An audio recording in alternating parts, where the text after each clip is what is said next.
Hello viewers, shortcut দাদা চ্যানেলে আপনাদের সবাইকে স্বাগতম। তো আপনারা যারা ছোট্ট একটি ডাটা সেট বা বড় কোনো ধরনের ডাটা সেট থেকে এই ধরনের কলাম চার্ট, বার চার্ট, হ্যাঁ, পাই চার্ট বা লাইন চার্ট এবং হিস্টোগ্রাম তৈরি করতে চান, তাদের জন্য আজকে মূলত এই ভিডিওটা। আমি দেখাবো আপনাদেরকে খুব ছোট্ট একটি ডাটা সেট থেকে, এটি বড় কোনো ধরনের ডাটা সেটের ক্ষেত্রে হতে পারে, খুব সহজেই আপনারা এই চার্টগুলো তৈরি করতে পারেন এবং আপনাদের রিপোর্টকে আরো সুন্দর করে গড়ে তুলতে পারেন। দেখেন, এখানে আমি কয়েক প্রকারের চার্ট দিয়েছি। এখানে কলাম চার্ট আছে একটি, আমি যদি এটাকে একটু জুম করে দেখাই, কলাম চার্ট আছে সেলস রিপোর্টে।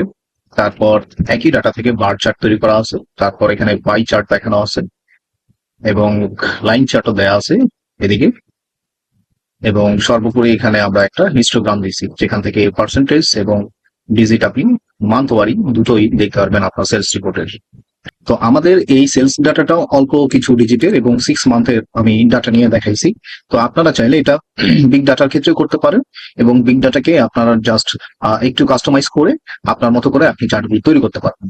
তো এই এক্সেলে চার্ট তৈরির অনেকগুলো শর্টকাট উপায় বা লং উপায় আছে। তো আমি আপনাদের খুব ইজি একটা উপায় দেখাবো, যার মাধ্যমে আপনারা খুব সহজেই এই সবগুলো চার্ট আপনারা করতে পারবেন।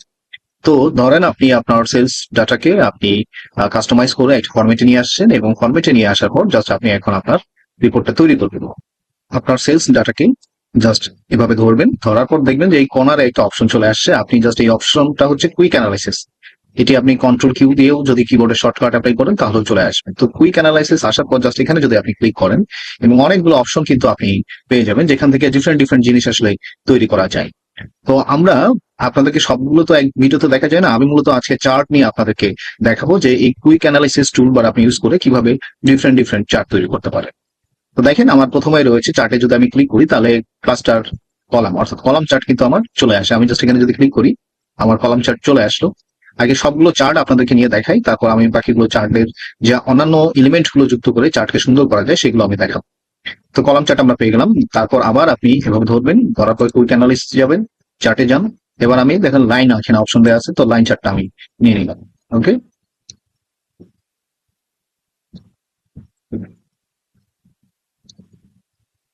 আবার দেখি আমরা কোন চার্টের অপশন আছে, চার্ট। ওকে, তাহলে কলাম এবং লাইন চার্ট দেখাচ্ছে এবং অন্যান্য চার্টের জন্য জাস্ট মোর চার্টে আপনি যদি ক্লিক করেন এবং ক্লিক করার পর এখানে অল চার্টে যদি আপনি জাস্ট ক্লিক করেন তাহলে কিন্তু বাকি চার্টগুলো পেয়ে যাবেন। সাপোজ আমার বার চার্ট দরকার, তাহলে এই যে আপনার মতো করে ডিজাইন করে নিতে পারবেন। আমি জাস্ট সিম্পলি এখানে একটা বার চার্ট নিয়ে নিলাম, সবাই রাখি। এগেইন আমি সিলেক্ট করব এবং চার্টে যাব, চার্ট থেকে মোর চার্টে যাব। আমার একটা পাই চার্ট দরকার, তো অল চার্টে গিয়ে আমি জাস্ট পাই চার্টে ক্লিক করলাম এবং 2D একটা পাই চার্ট নিয়ে নিলাম আমি।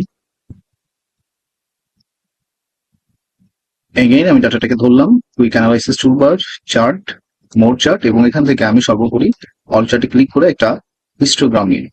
রাইট, হিস্টোগ্রামের এটা আমাদের দরকার নেই, দরকার পড়বে আমাদের এটা, হ্যাঁ, কারেক্টটা দরকার পড়বে। তো আমি এখানে ক্লিক করলাম এবং আমাদের একটা হিস্টোগ্রাম তৈরি হয়ে গেল। তো দেখেন, খুব সহজেই কিন্তু একটা সেলস ডাটা থেকে 6 মান্থের বিভিন্ন টাইপের চার্ট কিন্তু আমার তৈরি হয়ে গেল। এখানে একটা কলাম চার্ট তৈরি হয়ে গেল, লাইন চার্ট তৈরি হয়ে গেল, আমি একটা বার চার্ট পাইলাম, পাই চার্ট পাইলাম এদিকে, এবং সর্বোপরি আমি একটা হিস্টোগ্রামও পেয়ে গেছি। তো এইভাবেই খুব সুন্দর করে কিন্তু আপনি কুইক অ্যানালিসিস টুলবার ইউজ করে আপনি আপনার চার্টগুলোকে পেয়ে যেতে পারেন। এখন চলেন চার্টগুলোকে এলিমেন্ট হিসেবে যদি যুক্ত করতে চাই, ধরেন আমি একটু যদি যোগ করি, এটা হচ্ছে আমাদের একটি কলাম চার্ট। এটিকে আমি জাস্ট এটা টাইটেল দিয়ে দিলাম আমাদের চার্টের, sales report, sales report of 6 month. Okay, এটাকে যদি আমি একটু এরিয়াল ব্ল্যাক সিলেক্ট করি এবং তার দেখতে একটু সুন্দর হয় জিনিসটা।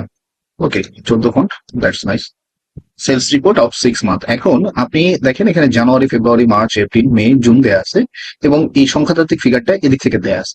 কিন্তু আমরা যদি এই ডাটার লেভেলটাকে সিলেক্ট করে দিই তাহলে দেখবো যে প্রত্যেকটা কি বলবো বারের আন্ডারে আপনার এই ডাটাগুলো চলে আসছে। তো সিম্পলি জাস্ট এটা আপনি সিলেক্ট করে এখানে দেখবেন যে প্লাস চিহ্নটা আসবে এবং চার্ট এলিমেন্ট যে অপশনগুলো আছে সেখান থেকে আপনি খুব সহজেই কিন্তু এখন চার্ট এলিমেন্ট গুলো অ্যাড করতে পারেন। তো এখান থেকে আমি জাস্ট সিম্পলি হচ্ছে ডাটা লেভেলটাকে সিলেক্ট করে দিই। তো ডাটা লেভেলটা সিলেক্ট করে দিন, দেখেন এবার কিন্তু খুব সহজে এই জিনিসটাকে আমার আরো ভিজিবল হয়ে যাচ্ছে। তো আমি এখান থেকে এই ভিতরের ইয়াটা চাচ্ছি না, এই যে লাইন গুলো চাচ্ছি না, আমি এটাকে আরো একটু সিম্পল করতে চাই। তো আবার আমি এখানে প্লাসে যাব এবং এই গ্রিড লাইন যে অপশনটা আছে সেটা আমি উঠাই দিব। তো তো গ্রিড লাইন অপশন উঠে দিলে এবার পুরোটাই আরো বেশি ক্লিয়ার হয়ে যাচ্ছে। এবার যদি আমরা দেখি জানুয়ারিতে আমার সেলস কত ছিল 1200, প্রফিট 250। ফেব্রুয়ারিতে একইভাবে সেলস ছিল 1500, প্রফিট ছিল 320। তো এইভাবেই জানুয়ারি থেকে জুন মাসে কিন্তু আমার সুন্দর একটি কলাম চার্ট তৈরি করে দিল এই কুইক অ্যানালাইসিস টুল। এবার চাইলে আপনি এটার ব্যাকগ্রাউন্ড আছে, কালার আছে, অন্যান্য সবকিছু কিন্তু আপনি এখান থেকে জাস্ট চেঞ্জ করতে পারেন। এই যে স্টাইলে যান, আপনি বিভিন্ন ধরনের স্টাইল পাবেন। আবার কালারে যদি আমরা চাই, সাপোজ আমি যে কালারটা চুজ করবো সেই কালারটা কিন্তু এখানে চলে আসবে। তো খেয়াল রাখতে হবে যে আপনি কিন্তু দুটো ডিফারেন্ট কালার হতে থাকবে, নাহলে সেম কালার হলে কিন্তু এটি ভুল হবে এবং চার্টটি বোঝা যাবে না। সেভাবে আপনি আপনার বারগুলোকে ধরে কালার গুলো চেঞ্জ করতে পারেন এবং অন্যান্য কাজগুলো করতে পারেন।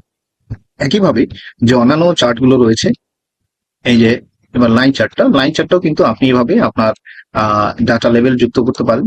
ডাটা লেভেল যুক্ত করে চার্ট টাইটেলটাকে আপনি আপনার মতো করে সাজাতে পারেন, সেলস রিপোর্ট। তারপর এটাকে আপনি আপনার ফন্ডে নিয়ে আসলেন, যে ফন্ডে আপনি চান। এখানে আমি আবার এগেইন গ্রেড লাইনটা উঠাই দিলাম। ওকে, চলেন আমরা একটু কালার এবার যুক্ত করি, যে আমরা একটা ব্যাকগ্রাউন্ড কালার ব্যবহার করার চেষ্টা করি। যে আমি কোনটা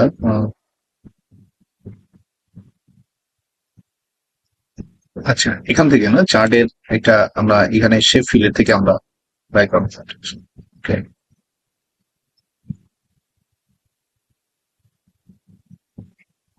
ওকে সেভাবে দেওয়া যেতে পারে। এগুলোকে আমি কোনো কালারের রূপান্তরিত করতে পারি। এই যে হয়ে গেল। তো এখান থেকে আপনি সেলস এবং প্রফিটের কালারটা দেখতে পাচ্ছেন, এটা একটা সুন্দর হয়ে গেল। এটাকে আরো অনেকগুলো কাজ করা যায় যেগুলো আপনি করতে পারেন।